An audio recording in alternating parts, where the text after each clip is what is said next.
안녕하세요. 반딧불이입니다. 오늘은 이금미 작가의 장편 17세 세 번째 시간 낭독합니다. 퇴근하고 바로 성인의 집으로 향하는데 마음이 착잡했다. 사회는 학교와 전혀 다른 기준이 적용된다는 게 엄연한 현실로 다가왔기 때문이다. 그 달라진 기준은 나에게 혼란을 주었다. 내가 성희에 비해 열등하다는 걸 한 번도 의식하지 않았건만 우리 실험실에서 이제 그것은 기정사실이 되어 있었다. 살면서 얼마나 많은 기준에 의해 내가 재단될 것인가. 그 생각을 하니 머리가 복잡해졌다. 성희는 마침 집에 돌아와 있었다. 친구와 함께 부엌에 쪼그리고 앉아 부침개를 부치느라 분주했다. 나를 올려다보는 두 여자의 얼굴을 보는 순간 내 복잡한 신경은 단번에 정리되었다. 긴 머리를 아무렇게나 틀어올린 성희의 오목조목한 이목구비가 한눈에 쏙 들어왔다. 쌍꺼풀이 크게 지고 콧날이 오똑하여 그레이스 켈리를 연상케 하는 성희 친구도 독특한 매력을 발산하고 있었다. 나는 두 사람을 찬찬히 뜯어보았다. 남자들이 대체 어떤 마음으로 여자를 바라보는 것일까? 점쳐보면서 두 사람의 공통점은 일단 나와 다르게 여자 냄새를 물씬 풍긴다는 것이었다. 얘는 서연우야. 우리 직계에서 일해. 나이는 우리랑 같고 우리보다 몇 달 먼저 입사했어. 우리 중학교 출신은 아니야. 성희는 방에서 부침개를 먹으며 연우를 소개했다. 나도 모르게 두 사람을 계속 관찰했다. 성희는 가슴이 크고 허리는 잘록했으며 엉덩이가 컸다. 장필곤이 좋아하는 야시시한 몸매인지 어떤지는 모르겠으나 내가 보기에는 좀 부담스러웠다. 자칫하면 천박하게 보일 수도 있겠다는 괜한 걱정이 들었다. 그에 비하면 연우는 그냥 보기 좋게 쭉 뻗은 몸매였다. 전체적으로 마른 몸매인데도 가슴이 알맞게 나와 있었다. 브레이지어 때문인지는 모르겠으나 나름대로 볼륨감이 있었다. 분명한 건 두 사람 다 눈길을 끈다는 점이었다. 여자인 나도 자꾸 다시 보게 만들 정도로. 나는 성희처럼 육감적이지도 연우처럼 시원스럽게 쭉 뻗지도 못했다. 아직 솜털이 뽀송뽀송한 얼굴에다 가장 작은 사이즈의 브레이지어조차 빙빙 돌아가는 납작한 가슴과 바지가 흘러내릴 것처럼 밋밋한 엉덩이를 갖고 있었다. 게다가 키까지 작았다. 이런 게 우열을 가리는 기준이 된다면 억울하다는 생각이 들었다. 이건 내가 노력한다고 바뀌는 게 아니기 때문이다. 내가 나의 외모를 선택할 수 있다면 지적으로 보이면서도 멋스러운 연우 쪽 손을 들 것 같았다. 너 왜 그렇게 우리를 뚫어져라 보니? 얼굴에 밀가루 묻었어? 내가 어떤 기분으로 바라보는지 알 리 없는 성희가 이상하다는 듯이 물었다. 나는 황급히 시선을 거두었다. 성희에게 내가 외모 때문에 공경에 처했다는 것을 눈치채게 하고 싶지 않았다. 그래도 우리는 금방 친해졌다. 왜 우리가 고등학교에 가지 않았는지에 대해 먼저 얘기했다. 우리는 그것에 대해 잊은 것처럼 살다가도 처음 만나면 우선 그것에 대해서 말했다. 연우는 가고 싶지 않았어, 정말이야 라고 말했다. 그렇게 말하는 그녀의 얼굴이 잠깐 어두워 보였다. 연우는 별로 말이 없었다. 성희가 주로 얘기를 했다. 야반에서 석반으로 바뀔 때 아침 7시에 퇴근해서 오후 3시에 출근하고 석반에서 조반으로 바뀔 때는 밤 11시에 퇴근해서 다음날 아침 7시에 출근하잖아. 그러면 피곤해서 몸이 막 녹아나는 것 같아. 조가 바뀌는 첫날은 견디기 힘들지. 근데 조반에서 야반으로 바뀔 때 다 보상을 받아. 그날 오후 3시에 퇴근해서 다음날 밤 11시에 출근하면 되니까. 교대반 애들은 휴일을 거의 안 쉬어. 야반 교대 때 볼일을 보면 되니까. 휴일에 안 쉬면 50% 수당을 더 받고 야반 때는 저절로 수당이 50% 더 나와. 야반 때 11시에 출근해도 바로 12시에 야식 주고 새벽에 새참도 줘. 야반에 반찬이 더 잘 나오는 거 너 모르지? 언니들이 그러는데 우리 회사는 현장 직원들에게 참 잘해준대. 그래도 교대반 오래 한 언니들 중에 몸이 안 좋고 생리주기도 잘 안 맞는 사람이 있대. 몸이 약한 몇 명이 그렇다니까 뭐 걱정은 안 돼. 성희의 얘기를 연우는 묵묵히 듣고만 있었다. 얘기를 하면 맞장구를 쳐주어야 기분이 나는 법인데 연우는 그럴 생각이 전혀 없는 모양이었다. 성희도 혼자 떠드는 게 내키지 않는지 입을 닫았다.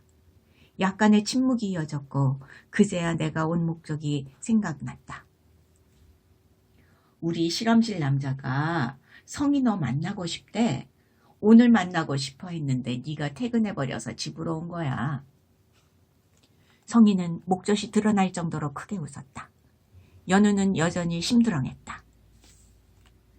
나이 찍었다는 사람이 왜 이렇게 많은 거야? 그 사람들 다 만나려면 매일 조반만 해야 되겠네. 슬쩍 와서 자기를 보고 가는 남자들이 많다고 말하는 성희의 얼굴은 자신감으로 충만했다.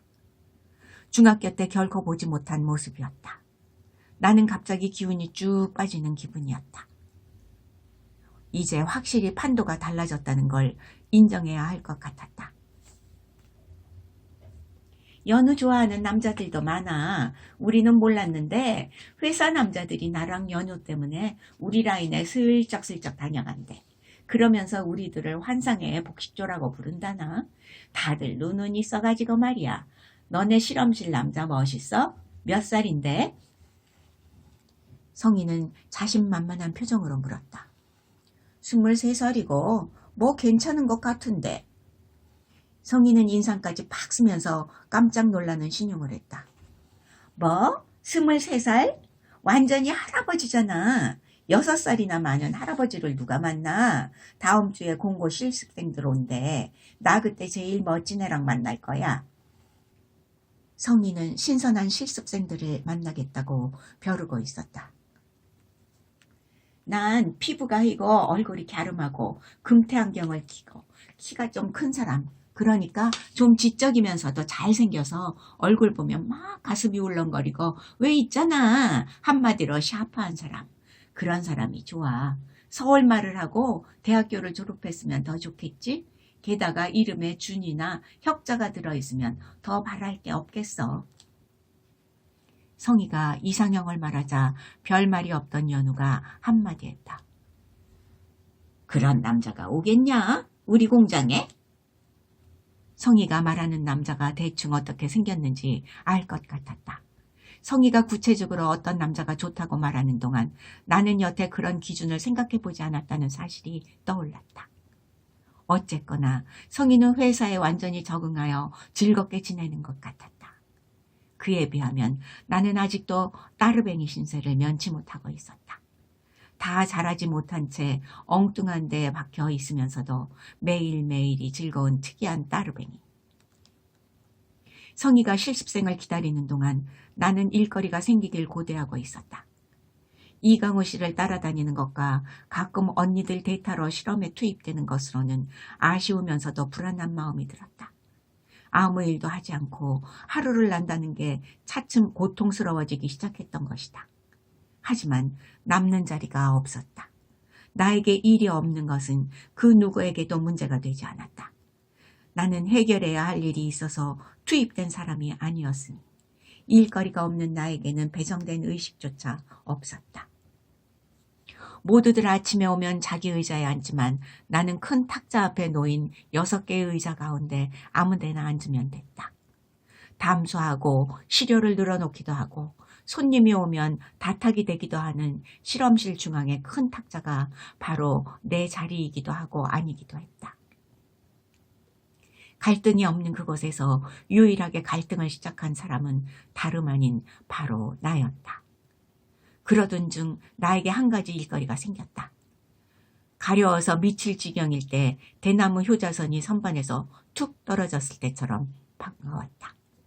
이강우 씨는 갑자기 생각났다는 듯 나에게 정기적인 일감 한 가지를 던진 것이다. 2시간마다 온도계와 습도계를 살펴보고 기록하는 일이었다. 우리 실험실은 언제나 20도의 온도와 65%의 습도를 유지해야 한다. 온도가 플러스 마이너스 1도, 습도가 플러스 마이너스 3%를 넘으면 즉각 공무과에 연락하는 것도 나의 임무였다. 아주 간단한 일이지만 정기적인 일감이 생겼다는 데서 나는 약간의 위안을 받았다. 이강우 씨는 인수인계에 앞서 당부를 늘어놓았다. 작은 일에 충실해야 돼. 무경이가 맡은 건 작은 일 같지만 사실은 우리 실험실에서 가장 중요한 임무야. 시료를 위해서 우리 실험실은 최적의 온도와 습도를 유지해야 하기 때문이지. 기본이 지켜지지 않을 때 문제가 시작된다는 것 명심하도록. 2시간마다 온도와 습도를 살펴봤지만 20도와 65%를 크게 벗어나는 경우는 거의 없었다. 움직이지 않고 있으면 약간 쌀쌀한 듯하지만 쾌적한 그곳을 내가 책임지게 되었다는 게 중요했다. 사람은 상황에 지배받는다더니 2달 동안 아무렇지도 않았던 실험실 공기가 온습계 체크를 맡고 일주일 만에 갑갑해지기 시작했다. 실험실이 마치 박제된 동물을 전시하는 박물관처럼 느껴지면서 막대기로 벽을 긁으면 비듬 같은 먼지가 풀풀 일어날 것만 같았다. 공기가 끊임없이 조절되고 있다는 게 왠지 섬뜩하게 느껴지기도 했다. 공중에 떠다니는 공기조차 붙들어 매놓은 듯한 느낌 때문에. 나는 문득 실험실의 모든 사람이 똑같은 행동을 반복하고 있다는 사실을 깨달았다. 실험실에서는 늘 같은 실험이 되풀이됐다. 나는 여상에 가는 것보다 훨씬 더 따분한 선택을 했다는 사실을 그제야 알아차렸다. 따지고 보면 인생은 수많은 단조로운 일들의 반복으로 구성되는 것이다. 그즈음 나는 언니들의 실험을 대신할 뿐만 아니라 이강우 씨와 장필곤이 하는 실험까지도 다 파악했다. 남자들은 비커에 여러 가지 성분을 넣어 라텍스의 성분을 분석했다. 그 여러 가지 성분과의 배합을 내가 완벽히 터득한 것은 아니지만 배합률만 알려주면 바로 실험을 할 수 있을 것 같았다. 열 처리된 나일론실과 고무와의 접착력을 알아보기 위해 온도가 다 다른 오븐에 시료를 집어넣었다가 꺼내서 강신도를 실험하는 일은 금방이라도 할 수 있을 것 같았다. 하지만 남자들은 나에게 실험을 맡기지 않았다. 실험실에서 되풀이되고 있는 실험을 대충 다 파악하자 새삼 실원들이 존경스러웠다. 몇 년간 날마다 똑같은 일을 끈질기게 되풀이하는 이들이 시지프스와 무엇이 다른가. 갑자기 머리가 아파오기 시작했다. D 실험실에 근무하는 4년 동안 실험에 이상이 있었던 적이 몇 번이나 되는지 물어봤을 때 이강호 씨는 그런 경우는 없었다고 했다. 4년간 이상이 없었다면 그 방식대로 생산하면 되지 않을까요? 계속 실험을 해야 할 이유가 있나요? 너무 소모적이잖아요. 전혀 생산적이지 않은 일 아닌가요? 나의 질문에 그는 잠깐 고민하는 것 같았다. 그렇군. 내가 지난 4년간 한 번도 생각해 본 적이 없는 문제야. 나는 문제가 없기 때문에 더욱 열심히 실험해야 한다고 생각했는데 뭐랄까? 안심하기 위해서지. 품질을 관리하여 문제가 없다는 걸 확인해야만 안심이 되잖아. 문제가 없는 건 잘된 일이지. 그렇다고 실험을 안 해도 되는 건 아닌 것 같은데. 하지만 몇 년간 문제가 발생하지 않았다면 그 방식 그대로 생산하면 된다. 그래, 무경이 말도 맞아. 하지만 중요한 건 우리 실험실은 없어지지 않을 거라는 거지. 왜냐하면 사람들은 안심하고 싶어 하니까. 그런데 관건은 아무 문제가 없다가도 단 한 번의 치명적인 사태가 인생을 바꾼다는 점이지. 매일매일 안심할 수 있도록 삶을 다지는 것, 그게 행복인 거야. 이강호 씨는 자신의 결론이 마음에 든다는 표정이었다. 대열을 이탈한 다혜는 지금 즐거울까? 나는 17살에 학교라는 울타리를 벗어나 엉뚱한 곳에 갔으면서도 철없이 즐거워했다. 문득 얼마 되지 않은 돈을 통장에다 몽땅 묶어둔 것이 후회스러웠다. 왜 어머니처럼 찬장 여기저기에 돈을 흘려놓지 않았던가 하는 점이 삶은 약간의 여지가 있어야 풍성해지건만 평소 용돈도 제대로 주지 못했는데 다혜는 얼마를 들고 나간 걸까? 나는 지금 17세 무경이가 되어 다혜를 걱정하고 있다. 실소가 나왔다. 대체 내가 엄마가 맡기는 한 건가? 혼돈스러우면서도 두 번째 편지를 보낸 뒤 뭔지 모를 뿌듯함이 밀려왔다. 정작 다혜에게 보내기 위해 편지를 쓰는 일이 나를 흥분시키고 있었다. 이젠 다혜가 아니라 나를 위해 편지 쓰는 느낌이 들 정도였다. 돌이켜보면 암담한 나날이지만 그때 나에게는 꿈이 있었다. 이제 꿈도 이상도 먼 나라로 보내고 일주일에 한두 번 새로운 물건을 떼어와서 그 물건이 잘 팔리기만 기다리는 장사꾼이 되어 있었다. 어쩌면 내가 다혜보다 더 지쳤는지도 모를 일이다. 생애의 한가운데를 지나 내리막길로 접어든 지금 집을 나가고 싶은 사람은 다혜가 아니라 오히려 나 자신이 아닐까? 이 즈음 나는 무언가에 눌린 듯 늘 기분이 무지근했는데 편지를 쓰는 동안 체중이 좀 내려가는 듯했다. 내 삶은 재고 물건 늘어나는 속도보다 더 빠르게 찌꺼기가 쌓여가는 중이었다. 감정의 찌꺼기에다 생활의 찌꺼기까지.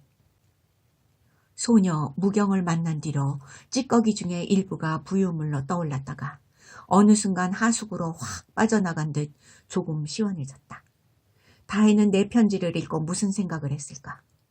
무경이 고등학교 때신 선택한 회사에서 맞닥뜨린 어른들의 세계에 흥미를 느꼈을까?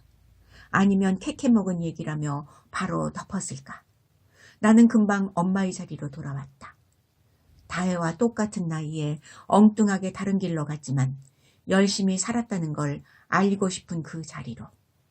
다혜가 어떤 선택의 순간을 맞았을 때 진지했던 한 소녀를 떠올려주길 바라는 엄마의 간절한 마음으로. 나는 컴퓨터를 좀 더 능란하게 다루게 되었다. 능란함이란 신문사 사이트에서 영화를 공짜로 볼 수 있는 방법을 알아냈다는 의미다. 양 씨가 시작 화면을 뭘로 해줄까? 라고 했을 때 기왕이면 뉴스를 볼 수 있게 신문사로 기정해달라고 부탁했다. 마침 내가 구독하는 신문이어서 회원 가입을 하고 사이트를 구석구석 둘러보다가 무료 영화 코너를 발견했던 것이다. 개봉관에 가본 것이 대체 언제였던가. 그런데도 집에 VCR조차 없다는 사실을 안 양 씨는 거의 울상이 되었다. 애니 그동안 VCR도 없이 살다니 마음이 황폐해졌다는 증거야. 애니 긴 세월을 드라이하게 사는 동안 DVD 플레이를 쓰는 세상이 되었구나. 사람이 가끔 영화도 보고 그래야지 말이야. 영화는 여행이라고 생각해. 2시간 동안 나를 완전히 다른 세상 속에 머물게 하는 아득한 여행. 하긴 애니 나랑 합치면 VCR이고 DVD이고 다 해결되니까 뭐 걱정 없네. 혹시 그래서 안 산 거 아니야? 양 씨는 일부러 너스레를 떨어 날 즐겁게 하려고 애썼다. 무표정해서 차갑게 보인다는 얘기를 종종 듣는 나는 다혜가 나간 뒤 더욱 각박해졌다. 그는 그 틈을 용케 파고들어 내 표정을 허물어버리곤 했다. 익숙해졌다고 생각했는데도 거짓말처럼 다시 생소하게 느껴지는 컴퓨터였다. 어제 잘 눌러서 봤던 영화 코너를 오늘은 도무지 찾지 못하는 경우도 찾았다. 나이를 먹는다는 건 새로운 것에 익숙해지기 힘들다는 의미인가. 메일함을 겨우 연 뒤 첨부 파일을 붙일 때면 결국 양 씨를 불러대는 내가 영화를 공짜로 본다는 사실을 그는 꿈에도 모를 것이다. 잘된 일이다. 아무리 그가 나를 좋아한다고 해도 내가 컴퓨터로 무료 영화 보는 건 좋아하지 않을 테니까. TV에서 최신작을 주말 명화로 방영하는 것도 그는 좋아하지 않았다. 그 영화를 발견했을 때 가슴이 쿵 하고 내려앉았다. 너희 중에 죄 없는 자 이 소녀에게 돌을 던져라 사마리아. 김기덕이라는 감독에 대해 양 씨에게 들은 적이 있었다.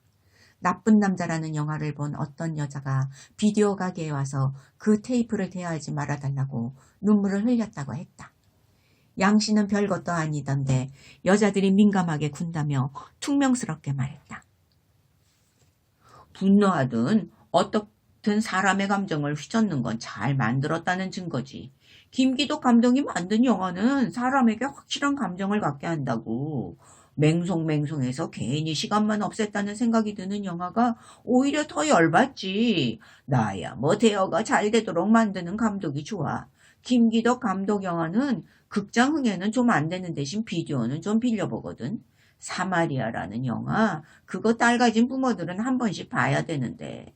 앤도 다해 잘 키우려면 그 영화는 봐야 해. 우리 가게에서라도 봐. 양 씨가 말했던 영화가 바로 신문사 사이트에 링크되어 있었다. 죄 없는 자가 소녀에게 돌을 던져라. 무엇을 말하는지 안 봐도 알 것 같았다. 교회 나가는 일을 오랫동안 쉬고 있지만 가늠한 여인에게 죄 없는 자가 돌을 던지라던 예수의 이야기까지 잊지는 않았다. 다른 날보다 셔틀을 조금 일찍 내린 뒤 다혜에게 보낼 편지를 쓰는 대신 사마리아와 만났다. 영화 보는 내내 원저 교제하는 학생의 얼굴에 다혜가 오버랩되어 고개를 여러 번 흔들었다. 혹시 다혜도 여행 자금을 모으기 위해 저 학생처럼 옷을 벗고 있는 건 아닐까? 죽은 친구에게 용서를 빌기 위해 옷을 벗기 시작한 또 다른 학생이 되어 있는 건 아닐까? 별별 생각이 다 가슴을 헤집고 다녔다. 다혜가 집을 나갔을 때 가장 먼저 떠올렸어야 하는 일을 나는 이제야 하고 있었다. 사실은 그것만은 떠올리기 싫어서 계속 피해 다니던 중이었다. 그래서 편지라는 것을 생각해내어 나 자신까지 위안하고 있는 것이다. 제발 그것만은 아니길 빌면서 무사히 성인이 되는 일에 내가 일조할 수 있기를 바랄것만. 만약 다혜에게 사마리아와 같은 일이 일어난다면 주인공의 아버지처럼 범인을 내 손으로 죽일 수 있을 것인가? 나는 아무런 자답도 할 수 없었다. 그 일이 일어나지 않는 것만이 최선이다. 다혜를 위해서, 그리고 나를 위해서. 양 씨는 미성년자가 위험한 곳으로 흘러드는 일은 제도적으로 막혀 있으니 안심하라고 했지만 제도를 믿고 안심할 만큼 촘촘한 사회던가. 지금도 세상 어딘가에선 불법이 확대 재생산되고 있을 것이다. 사마리아를 보는 동안 눈물이 쉬지 않고 흘러내렸다. 내가 보낸 10대 때도 얼마든지 그런 일이 일어날 수 있었다. 몸을 돈으로 교환한 뒤 아무렇지도 않게 거리를 활보하는 발칙함까지는 아니더라도 그때는 그래도 그 늪에 한번 빠져들면 절대 못 헤어나온다는 두려움이 소녀들에게 방패막이 되어주었다. 또한 소녀를 보호해야 한다고 생각하는 어른이 많았다. 하지만 사마리아의 아이들은 몸을 팔고도 유유히 학교에 다닌다. 게다가 사마리아에 나오는 어른들은 딸 같은 아이의 몸을 주무른 뒤 다시 만지고 싶어 다음에도 만나자며 돈을 건넨다. 지 몸을 팔아 돈을 만들고 그 돈을 아무 죄의식 없이 쓰는 아이들. 아이들에게 돈을 주고 들키지만 않으면 된다고 생각하는 어른들. 그런 사람들이 사는 시대에 다혜는 집을 나갔다. 더 이상 다혜를 자극하지 않겠다는 명목 아래 나의 옛날 얘기만 하고 있을 수는 없다. 아니면 편지를 쓰더라도 다혜에게 직접적인 당부의 말을 전해야 한다. 어쩌면 다혜는 자신을 찾아 나서지도 타이르지도 않는 나에게 실망할지 모른다. 그런 생각을 하면서도 나는 별 수 없이 3번째 편지를 쓰기에 몰두했다. M0707이 D0707에게 보내는 3번째 편지. 실습기간 3개월이 지나면 우리는 정식 발령을 받게 된다. 실습기간이 끝나기 전에 나나 성인은 숙련경이 되어버렸다. 성인은 나보다 더 단조로운 일을 하고 있었다.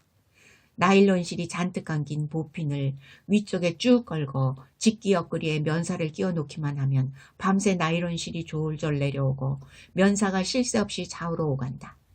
얇은 가마니 같은 직물이 거대한 롤에 감기는 걸 성인은 지켜보기만 하면 된다. 가끔 면사가 끊어졌을 때 기계를 세우고 이어주는 게 성의의 할 일이었다. 제법 무게가 나가는 보빈을 걸 때 힘이 들긴 하지만 그 정도도 안 해서는 월급을 받을 때 미안해질 것이다. 직기 2대를 책임지는 성희는 곧 노련한 언니들처럼 넉 대까지 볼 수 있을 거라는 자신감을 표했다. 우리가 이미 숙련공이 되어 새로운 변화를 기대하고 있던 11월의 어느 날, 부산의 공업고등학교 3학년생인 50명이 우리 회사에 실습을 하러 왔다. 회사 식당은 활기 넘치는 박박머리 남자들에게 점령당했다. 직원이 1000여 명이나 되지만 50명이 몰려다녀서인지 그런 기분이 들었다. 아니면 우리가 기다리던 인물이어서 그랬으리라. 실습생이 회사에 온 지 채 일주일도 지나지 않아 한 마리의 박박머리들과 마주쳤다. 이강우 씨를 따라 열처리실에 시료를 채취하러 갔을 때 실습생 10명이 교육을 받는 중이었다. 무경아, 실습생들 인사시켜줄까? 열처리실 김반장이 장난기 가득한 표정으로 내게 말을 걸었다. 김반장은 내가 가기만 하면 엄마 저 좀 더 먹고 오라는 농담을 하곤 했다. 손사래를 치기도 전에 김반장이 나를 실습생들 앞으로 끌고 갔다. 야, 너희들 선배를 소개하마. 너희들보다 2달 먼저 들어왔으니 선배지 뭐. 너희들보다 나이는 어리지만 선배 대접을 깍듯이 해야 한다. 무경아, 여기서 누가 널 선배 대접 안 하면 나한테 고발해. 내가 혼내줄 테니까. 김 반장이 장난스럽게 말하는 동안 내 얼굴은 빨갛게 달아올랐다. 실습생들이 재미있다는 표정으로 나를 감상하고 있었기 때문이다. 성희를 보는 남자들의 표정과 너무 달랐다. 남자들은 성희를 몰래 흘끔흘끔 훔쳐봤는데 실습생들은 심지어 킬킬 웃기까지 하면서 나를 똑바로 보고 있었다. 내가 바로 이강우 씨 뒤로 숨자 한 실습생이 큰 소리로 말했다. 그냥 가기 없기, 인사만 하고 가기, 빨리 신고하기. 그 얘기에 모두들 와르르 웃음을 터뜨렸다. 오른팔을 쳐들며 장난스럽게 말하는 실습생을 보자 갑자기 가슴에서 뭔가 툭 떨어지는 기분이었다. 나를 보며 한쪽 눈을 찡긋했기 때문이다. 나는 얼굴이 빨개져서 열처리실을 황급히 빠져나왔다. 이강우 씨는 클클 웃으며 나를 슬슬 놀리기 시작했다. 무경아, 아까 장난치던 애 그 애를 보더니 갑자기 네 얼굴이 빨개지더라. 왜? 이상형이야? 자식이 호남형으로 생겼더라. 눈에 딱 들어오던데. 키도 크고 말이야. 마음에 들면 말해. 내가 연결해 줄 테니까. 이강우 씨에게 눈을 흘리긴 했지만 가슴이 쉽게 진정되지 않았다. 생소하고 이상한 그 첫 느낌을 들킬세라 나는 괜히 시큰둥한 목소리로 말했다. 놀리지 마세요. 이제 열처리실이 안 따라갈 거예요. 무슨 소리야. 장군이 가는 데는 부관이 반드시 따라다니는 법이야. 거기까지 말했을 때 장필곤이 끼어들었다. 그 군대도 안 갔다 온 사람이 장군, 부관 뭐 그런 얘기 하지 마쇼. 누구는 3대 독자라고 군대도 안 가고 누구는 3년 동안 뺑이 치고 말이야. 장필곤은 그렇게 말해놓고는 캥기는지 슬쩍 이강우 씨 눈치를 살폈다. 이강우 씨는 아무 대꾸도 없이 나에게 다시 말했다. 김무경, 너 수상해. 알았어? 앞으로 그 녀석을 우리 실험실 시려당번으로 삼아야겠군. 이강우 씨가 짓궂은 표정으로 말할 때 농담인 줄 알았는데 실제로 다음 날부터 그가 시료를 갖고 왔다. 그가 들어설 때 또다시 가슴에서 뭔가 툭 떨어졌다. 왜 그런지 나도 설명할 수가 없다. 처음이므로 차연이라고 합니다. 앞으로 제가 시료를 갖고 오기로 했습니다. 김 반장님이 실험실에서 저를 지목하셨다고 하더군요. 갑자기 툭 떨어진 가슴이 제 맘대로 돌아다니기 시작했다. 어이, 차연, 내가 김 반장에게 부탁했지. 내가 너희 고등학교 4년 선배다. 점심시간에도 놀러와. 우리 방에 커피 있으니까. 무경이가 잘 타줄 거야. 참, 무경아, 커피 한 잔 마시자. 오늘 현이 처음 왔는데. 내가 커피를 타는 동안 무슨 얘기가 오갔는지 언니들이 와 웃음을 터뜨렸다. 나는 커피를 마시면서 차연이 성희가 말하던 것과 조금 다른 스타일이라는 걸 깨달았다. 얼굴은 약간 구릿빛이고 턱이 두툼하며 안경을 끼지 않았다. 서울말 대신 부산말을 했고 이름에 준이나 혁자가 들어가지 않는다. 키는 훌쩍 컸지만 지적이라기보다 운동선수 같은 느낌이었다. 그러니까 책상 앞을 연상시키는 샤프함보다는 운동장을 달리는 싱싱한 타입이었다. 정체된 공기를 마셔서인지 얼굴이 놀이끼리해 보이는 실험실 남자들과 확실히 달라 보였다. 무엇보다도 차연의 매력은 어금니까지 보이는 파한대소였다. 그 순간 나는 웃는 모습이 멋진 사람, 건강미가 넘치는 사람을 나의 이상형 목록에 넣기로 했다. 차연이 돌아간 뒤 다들 잘해보라며 나를 놀렸고 장필고는 또다시 연설을 늘어놓았다.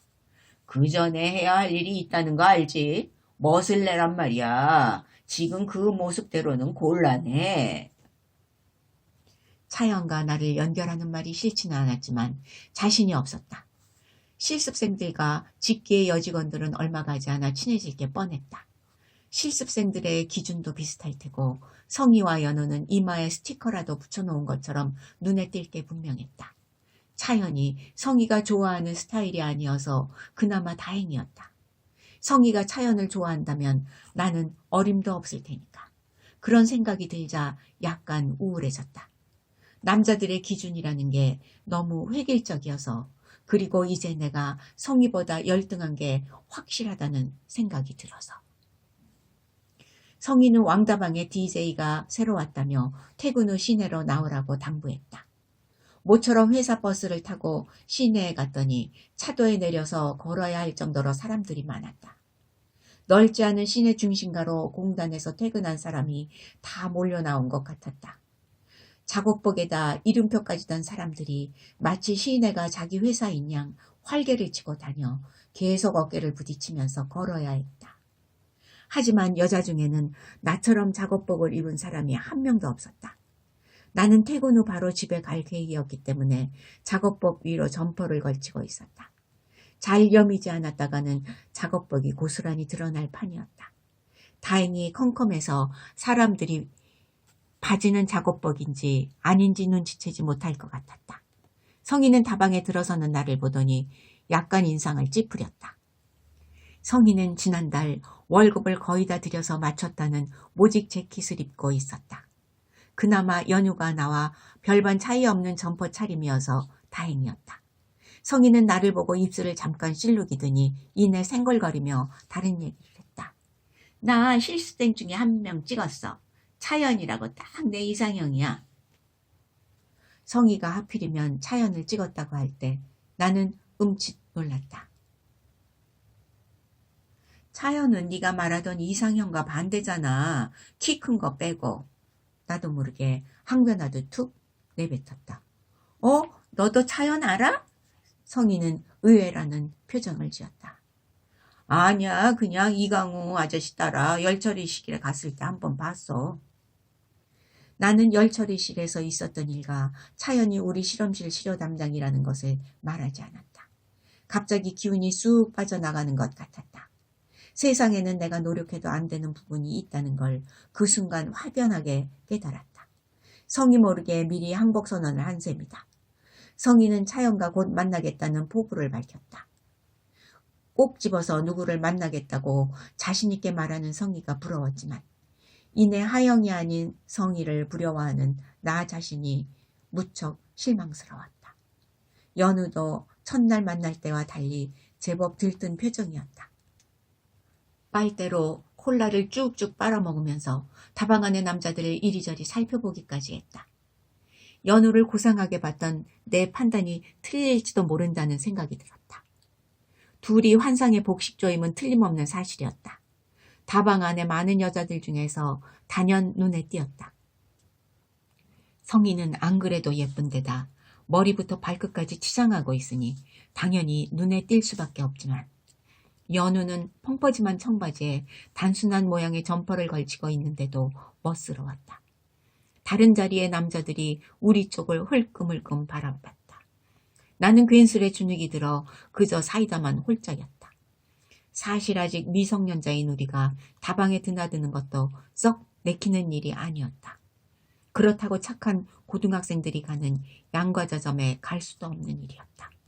괜히 거기 갔다가 교복 입은 아이들과 마주치면 더 참혹해질 테니까. 성희는 DJ를 보러 왔다더니 내내 실습생 타령이었다.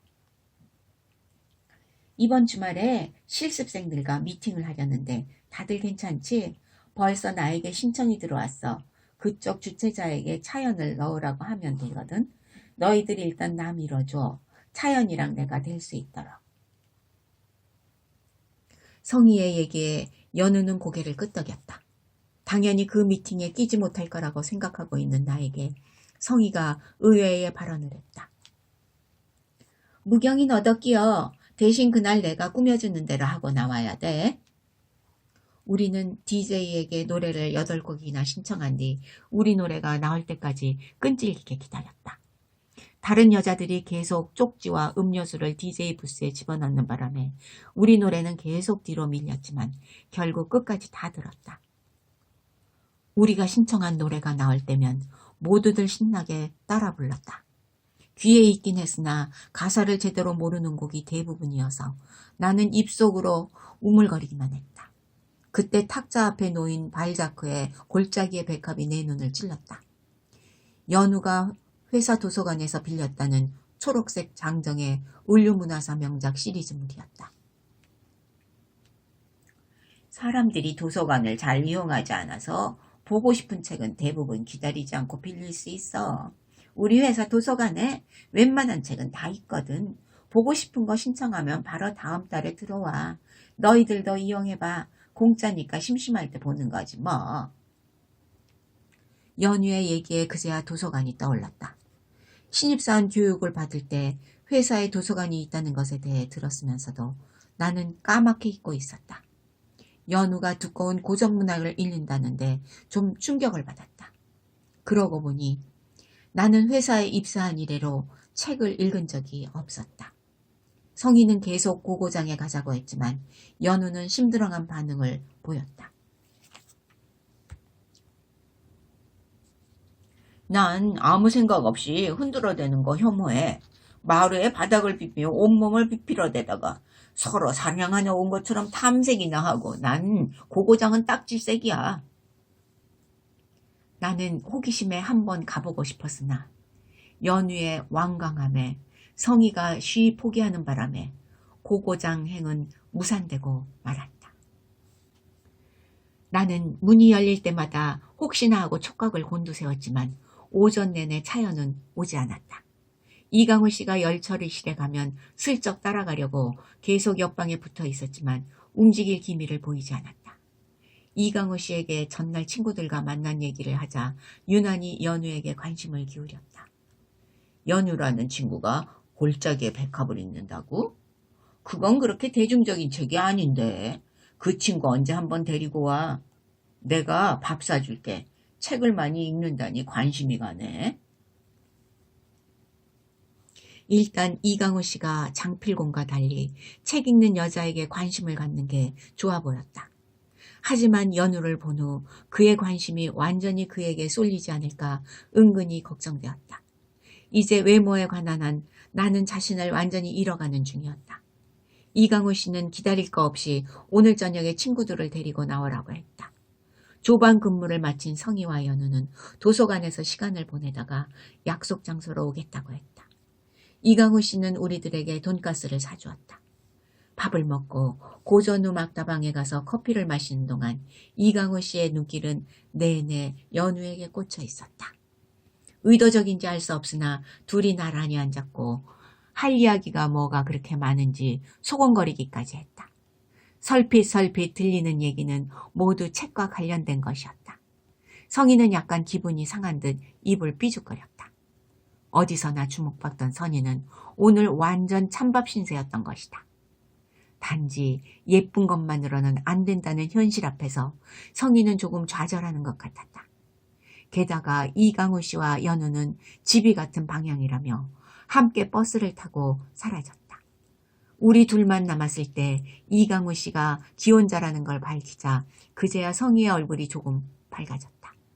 성희는 이내 토요일 미팅 얘기로 열을 올렸다. 나에게 옷을 빌려주겠다며 함께 자기 집으로 가자고 했다. 옷까지 빌려 입고 나갈 마음은 없었지만 마땅히 입을 옷이 없어 별 수 없이 성인의 집으로 향했다. 키가 큰 성희의 옷은 대개 팔이 길었지만 안으로 한 겹 접으니 입을만 했다. 성희에게 무릎까지 오는 치마가 나에게는 장단치까지 내려왔다. 성희는 몇 가지 치마를 입혀보더니 스웨터와 어울리는 갈색을 선택했다. 성희의 치마를 허리 부분에서 한번 접으니 겨우 무릎 바로 아래까지 올라갔다. 너 스타킹은 반드시 신어야 돼. 구두는 있지? 운동화는 절대 안 돼. 나는 고개를 끄덕였지만 마땅한 구두가 없었다. 학교에 다닐 때는 교복과 책가방만 잘 챙기면 됐지만 사회생활을 하기 위해서는 갖춰야 할 게 너무 많았다. 내가 사회인이 되었다는 것을 일러준 사람은 장필곤이었으나 사회인이 어떻게 해야 되는지를 알려준 사람은 없었다. 사실은 대부분의 경우 별로 준비할 게 없었다. 작업복을 입고 회사와 집을 오가는 게 내 사생활의 전부였기 때문이다. 성희와 연우가 나에게 자극이 되기 시작했고 마음으로나마 나는 조금씩 개화되고 있었다. 성희의 옷을 빌려오면서 사회인 노릇하기가 녹록지 않다는 생각이 들었다. 미팅 같은데 불려나간다는 것은 미처 예상 못한 일이었다. 성희가 빌려준 짙은 갈색 스웨터에 맞추기 위해 일부러 시장에 나가 같은 색상의 터틀넥을 사고 망설임 없이 빨간 랜드로버 통굽 구두를 선택했다. 연우가 성희 집에 놀러왔을 때 대또리에 벗어놓은 캐주얼 구두 브랜드를 눈여겨봐 두었던 덕택이다. 랜드로버 통굽 구두는 운동화처럼 생겨 거부감이 없는 데다 내 작은 키까지 커버해줘 매우 만족스러웠다. 바야흐로 나는 사회인이 되어가는 중이었다. 토요일 아침 늘 작업복에 점퍼를 거치고 출근하던 나는 미팅용 복장으로 집을 나섰다. 성희의 짙은 갈색 스웨터에 시장에서 산 터틀넥이 잘 어울렸다. 스웨터보다 조금 옅은 색의 주름 치마를 입고 검정 스타킹 아래 빨간 랜드로버를 신었다. 갑자기 무릎 아래부터 색의 균형이 깨지고 있다는 것쯤은 이제 막 패션에 관심을 갖기 시작한 나도 충분히 깨달았지만 더 이상은 무리였다. 그럼에도 내가 실험실에 들어서 언니들이 깍 소리를 질렀다. 어머, 무경이 너 웬일이니? 완전히 꼬마 숙녀로구나. 귀여워 귀여워. 꿈이니까 무경이도 처녀티가 나긴 하네. 그렇게 말하던 박영은 내가 오늘 미팅이 있다고 얘기하자 갑자기 나를 끌고 탈의실로 들어갔다. 헤어클립을 꺼낼 때 나는 손서리를 치면서 도망가려 했지만 결국 잡히고 말았다. 오늘 토요일이어서 실험실에 올 사람도 없어. 정 계장님도 안 들어올 테고 그러니 몇 시간만 말고 있어. 이 단발머리로 나가면 언니 따라온 중학생인 줄 알겠다. 네가 얼마나 어려 보이는지 성희 둘째 동생 정도 보인다니까. 성희 동생처럼 보인다는 말에 나는 머리에 클립을 말고 꼼짝없이 실험실에 박혀 있었다. 이강우 씨는 고개를 절레절레 흔들더니 혼자 현장으로 갔다. 머리 아래쪽만 클립을 달고 있어서 그나마 다행이었다. 11시쯤 차연이 샘플을 갖고 실험실에 왔다. 나는 큰 탁자에 앉아 황량히 게이지를 내기 쉽도록 샘플을 정리하고 있었다. 차연이 들어올 때 나는 일부러 관심 없는 표정을 지었다. 하지만 마음이 제멋대로 팔랑거리기 시작했다. 차연이 마구 소리내어 웃을 때에야 내가 머리에 클립을 하고 있다는 사실을 깨달았다. 갑자기 얼굴이 화끈 달아올랐다. 성희가 차연을 꼭 나오게 하겠다고 했는데 이게 무슨 창피란 말인가. 오호, 선배님 오늘 데이트 있으신가 봅니다. 차연이 빙글빙글 웃으며 장난스럽게 말했다. 내가 황급히 탈의실로 들어갈 때 박영이 너 그거 풀면 안 된다. 미팅에 나갈 때까지 라고 소리 질렀다. 박영은 사물함에 넣어두었던 작은 핸드백까지 나에게 빌려주면서 파이팅을 외쳤다. 이강우 씨는 서연우도 미팅을 하는지 물어봤다. 내가 고개를 끄덕였을 때 왠지 약간 서운한 표정을 짓는 것처럼 느껴졌다. 사랑을 기다리지 않는 그는 늘 허기진 걸까? 우리 실험실의 토요일 퇴근 시간은 오후 3시였고 일요일은 이강우 씨와 장필곤만 격주로 낮근무를 했다. 퇴근 직전에 클립을 풀자 마치 유치원 학예에 나가는 아이꼴이 되고 말았다. 하지만 방향이 브러셔로 몇 번 빗어버리자 머리 아래쪽이 굽슬굽슬해서 단발머리보다 훨씬 나아 보였다. 어색하긴 했지만 성숙해 보인다는 말에 나는 한껏 고무되었다. 그 시절 나에게 있어 가장 어려운 일은 성숙해 보이기였다. 성희는 썬데이 서울 표지에 나오는 여배우 같은 차림이었다.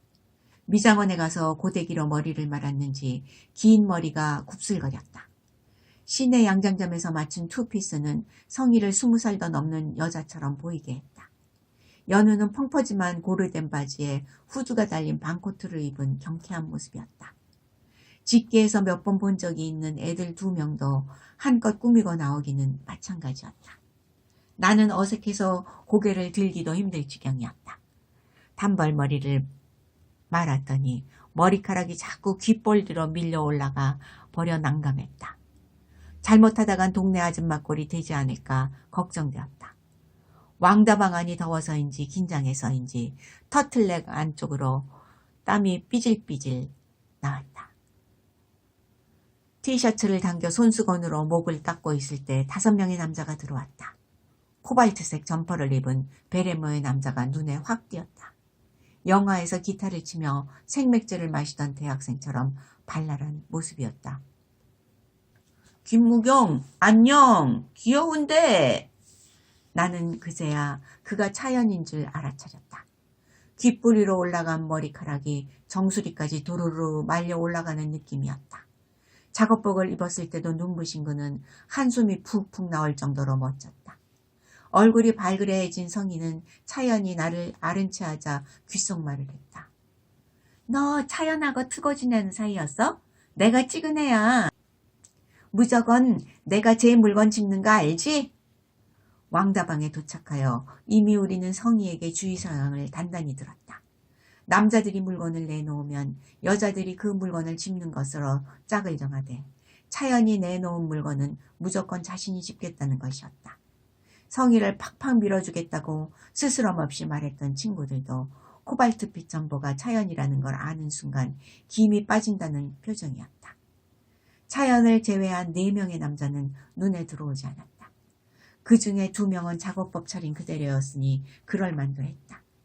성희가 잔소리를 하지 않았더라면 나도 똑같은 몰골로 나왔을 것이다. 아무래도 시내 중심가에 있는 왕다방과 작업복은 어울리지 않았다. 그들을 보니 역시 장필곤의 춘것처럼 외모에 관심을 가지는 게 나을 것 같았다. 어쨌거나 우리는 성희와의 약속을 지키기 위해 차연을 주의 깊게 봐야 했다.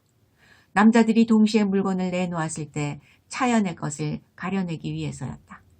차연과 성희, 너무도 잘 어울리는 한 쌍이었다. 2 사람은 떨어져 앉아 있었지만 단연 눈에 띄었다. 성희 대신 나를 대입해보다가 나는 머리를 좌우로 흔들었다. 어울리는 그림이 아니라는 걸 그 순간 인정하지 않을 수가 없었다. 나는 낮게 한숨 쉬며 왕다방을 둘러보았다. 이름만큼 넓은 실내에 거의 빈자리가 없었다. 며칠 전에 새로 온 DJ는 음악을 좀 크게 트는 경향이 있었다. 실내는 더욱 달뜨기 시작했다. 우리 일행은 음악 소리를 피해 목소리를 높이다가 빨리 짝을 지어 흩어지는 쪽으로 방향을 전했다. 여기저기서 경쟁이라도 하듯 담배 연기를 마구 뿜어대 마치 군불 때는 부엌골이었기 때문이다. 차연은 파일로트 만년필을 탁자 위에 올려놓으면서 나에게 눈을 찡긋거렸다. 재빨리 고개를 숙였지만 가슴이 투둑 떨어졌다. 연우는 별 관심이 없다는 듯한 표정으로 앉아있으면서도 차연을 흘끔거렸다. 연우도 역시 우리와 똑같은 소녀인 것을. 나는 너무 그녀를 고상하게 생각하고 있었는지 모른다. 성희가 차연의 만년필을 집은 뒤 모두들 탁자에 손을 올렸다. 그 순간 남은 건 열쇠고리밖에 없었다. 내 앞에 앉아있던 남자의 얼굴이 일그러졌다. 나는 갑자기 우울해졌다. 작업복을 입은 2명 중 1명이 왜소한 몸집에 그는 내내 침울한 표정이었다. 그 자리에서 열쇠고리를 되돌려준 뒤 집으로 돌아가고 싶은 심정이었다. 다방을 나와서 이만 헤어지자고 말하려는데 그 남자가 뜻밖에도 저녁을 먹자고 했다. 나는 문득 그에게 나에 대한 느낌을 묻고 싶었다. 이미 일그러진 얼굴이 말해주고 있지만 그는 공무과에서 실습을 받던 중이라고 했다. 갑자기 미팅에 불려 나왔다며 자신은 이런 자리가 어색하다고 했다. 내가 열쇠고리를 잡을 때 얼굴이 약간 일그러지던데 실망해서 그런 거죠? 내 기식 질문에 그는 약간 당황하는 표정이더니 이내 진지하게 답했다. 그건 아니에요. 솔직히 말하면 나는 이렇게 짝을 정하는 줄은 몰랐거든요. 그냥 다 같이 얘기하면 될 텐데 어색하게. 아직 이런 게 익숙하지 않아서 나도 모르게 얼굴을 찡그렸나 봐요. 무경 씨는 내가 왜 실망했다고 생각하시죠? 사람은 누구나 자기만의 향기가 있는 거예요. 자기만의 향기가 있다는 얘기를 듣는 것만으로도 나는 그 자리에 나온 걸 후회하지 않았다. 김형묵이라고 했다.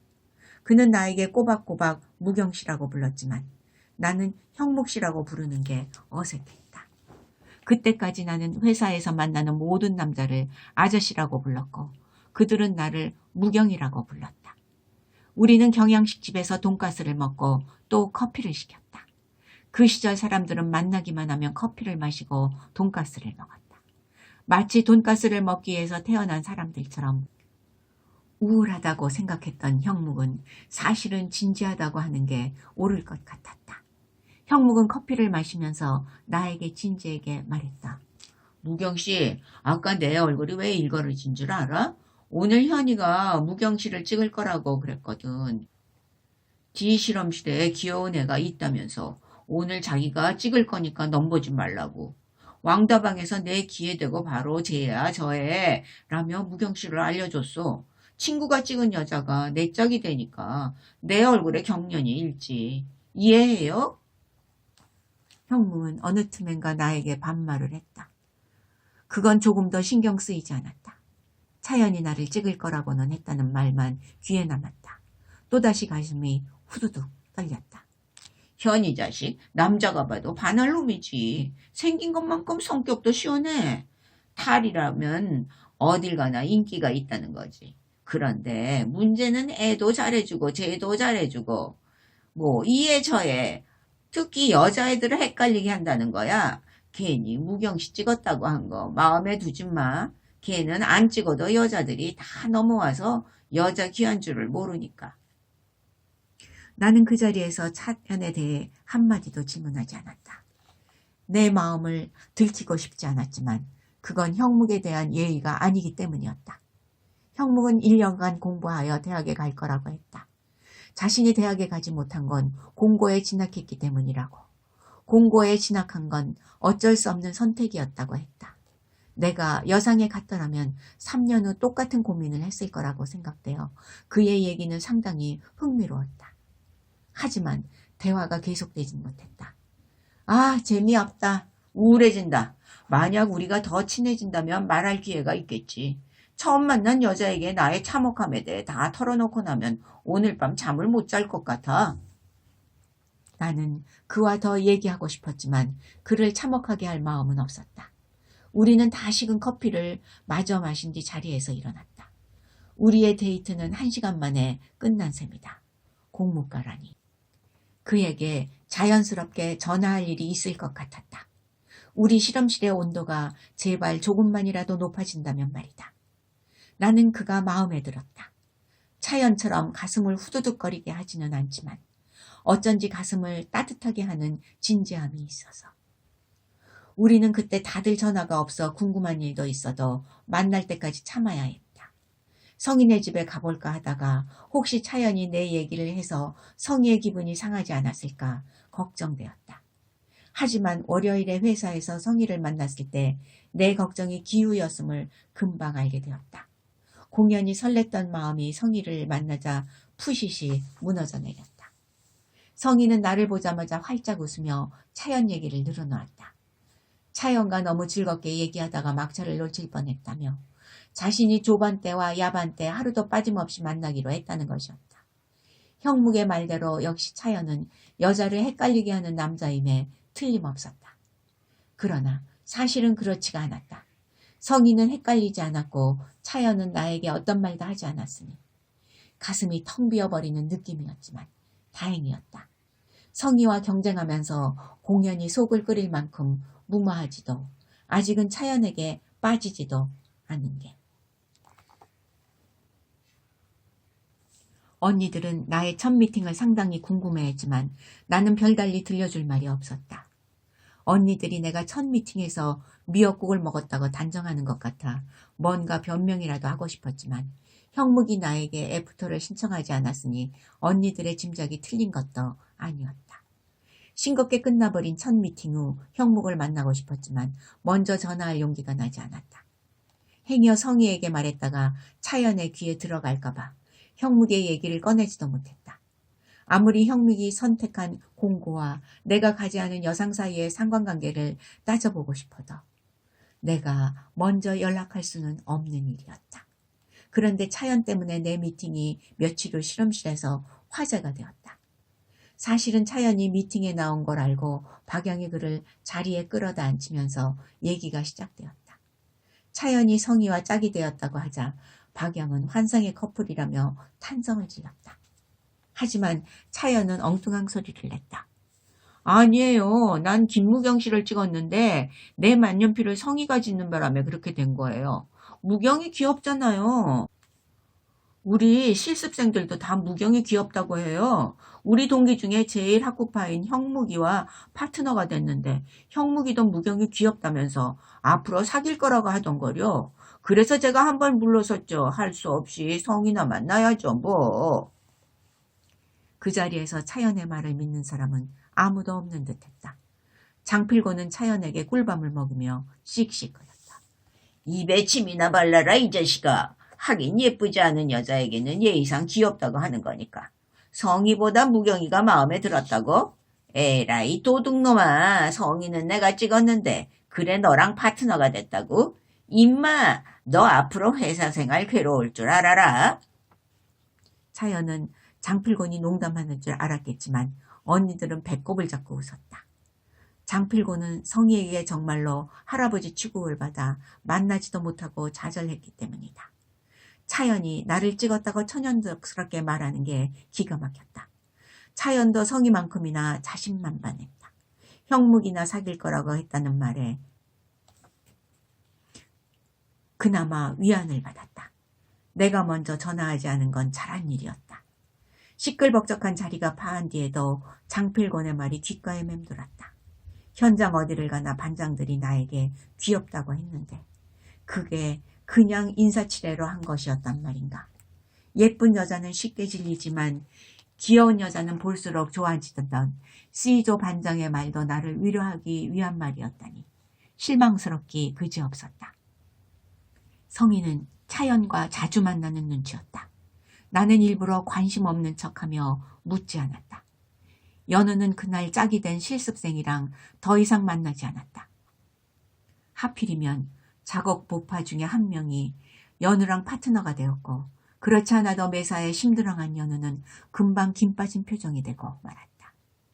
성희가 바빠지자 연우는 더 자주 도서관으로 향했고 나는 실험실에서 언니들의 사랑을 듬뿍 받으며 도끼자루 썩는 걸 전혀 눈치채지 못하는 시간을 보냈다. 바라건대 형묵에게서 한 번만이라도 전화가 왔으면 좋겠다는 기대를 했다. 그렇게 되면 마치 내 여성성을 인정받을 수 있기라도 한 듯, 단지 귀엽기만 한 소녀가 아닌 게 증명되기라도 하는 듯. 형묵은 정확히 일주일 후 나에게 전화했다. 나는 그제야 안심이 되는 기분이었다. 실습생들이 거의 대부분 집에 갔는데 자신만 기숙사에 남게 되었다며 같이 저녁을 먹자고 했다.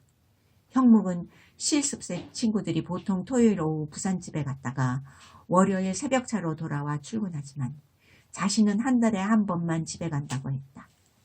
대학 입시를 준비하기 위해 형묵은 나에게 솔직한 심정을 털어놓았다. 난 그냥 무경 씨랑 친구로 지내고 싶어. 우리 나이에 애인이라며 끼 입고 다니는 건 무책임해 보여. 아직 감정이 성숙하지 않았는데 어른들 흉내내는 것 같아서. 나는 그러고 싶지 않아. 그날 미팅도 데이터로 나간 거야. 앞으로 대학 가기 전까지 절대 미팅에 안 나갈 거야. 나를 오빠 겸 친구로 생각해주면 좋겠어. 무경 씨는 동생 같아. 근데 남동생? 형묵은 남동생이라고 말하면서 킥킥 웃었다. 그 순간 나도 모르게 얼굴이 일그러지고 말았다. 하지만 별 수 없이 고개를 끄덕였다. 성희처럼 누군가를 뇌세적으로 쓰러뜨리는 건 애초에 내가 기대할 분야가 아니었다. 나는 형묵이 대학 입시를 준비하는 과정을 지켜보고 싶은 욕심에 내가 소년으로 보이는 것에 개의치 않기로 했다. 다만 차연이 나를 귀엽다고 하는 게 어떤 차원인지 알 것 같아 기분이 좋지 않았다.